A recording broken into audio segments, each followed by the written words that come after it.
Breaking news చూస్తున్నాం. రాష్ట్ర హైకోర్టును తప్పుదోవ పట్టించిన పిటిషనర్కు భారీగా ఫైన్ వేశారు న్యాయమూర్తి. హైకోర్టులో కేసు పెండింగ్ విషయం దాచి కింది కోర్టులో పిటిషన్ దాఖలు చేసిన పిటిషనర్కు ₹1 కోటి జరిమానా విధించారు న్యాయమూర్తి. ప్రభుత్వ భూముల కబ్జాను అడ్డుకున్న ఉన్నత న్యాయస్థానం కింది కోర్టులో ఆర్డర్ తీసుకోవడంపై న్యాయమూర్తి జస్టిస్ నగేష్ ఆగ్రహం వ్యక్తం చేశారు.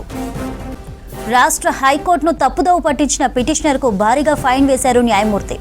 హైకోర్టులో కేసు పెండింగ్ విషయం దాచి కింది కోర్టులో పిటిషన్ దాఖలు చేసిన పిటిషనర్కు ₹1 కోటి జరిమానా విధించారు న్యాయమూర్తి. ప్రభుత్వ భూముల కబ్జాను అడ్డుకున్న ఉన్నత న్యాయస్థానం కింది కోర్టులో ఆర్డర్ తీసుకోవడంపై న్యాయమూర్తి జస్టిస్ నగేష్ ఆగ్రహం వ్యక్తం చేశారు. హైకోర్టు తీర్పుకు సంబంధించిన అప్డేట్స్ అందించడానికి ధనరాజ్ లైవ్ లో ఉన్నారు. ధనరాజ్, ఏంటి డీటెయిల్స్?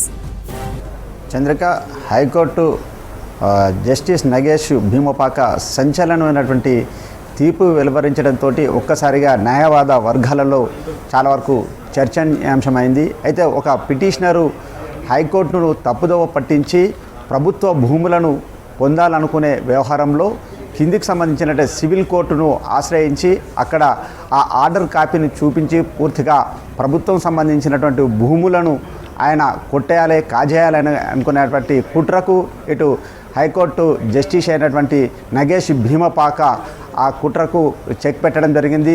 అంతేకాకుండా కూడా పిటిషనరు పదే రిట్ పిటిషన్లు వేయడం, దాంతోపాటుగా కింది కోర్టును అంటే ఏదైతే పూర్తి సమాచారాన్ని హైకోర్టులో దాచివేడుతూ అంతేకాకుండా రిట్ పిటిషన్లు పదే వేస్తూ అదేవిధంగా సివిల్ కోర్టులో ఉత్తర్వులు పొంది ఆ తర్వాత ప్రభుత్వం సంబంధించినటువంటి కోట్లాది రూపాయల భూములను పొందాలనేటువంటి భారీ కుట్రకు ఇటు హైకోర్టు న్యాయమూర్తి అయినటువంటి జస్టిస్ భీమపాక ఆ కుట్రకు చెక్ పెట్టడంతో ఒక్కసారిగా న్యాయవాద వర్గాలలో చర్చనీయాంశమైంది. అంతేకాకుండా పిటిషనర్కు ₹1 కోటి జరిమానా కూడా విధిస్తూ కూడా ఆయన తీర్పు వెలువరించారు. దీంతో ఒక్కసారిగా తెలంగాణ హైకోర్టులోనే ఇప్పటి వరకు ఏ పిటిషనర్ కూడా ₹1 కోటి సంబంధించినటువంటి జరిమానా ఇప్పటి వరకు ఎప్పుడు కూడా ఇలాంటి సంచలనమైనటువంటి తీర్పు రాలేదు. అంతేకాకుండా ప్రభుత్వం సంబంధించినటువంటి కోట్లాది ప్రభుత్వ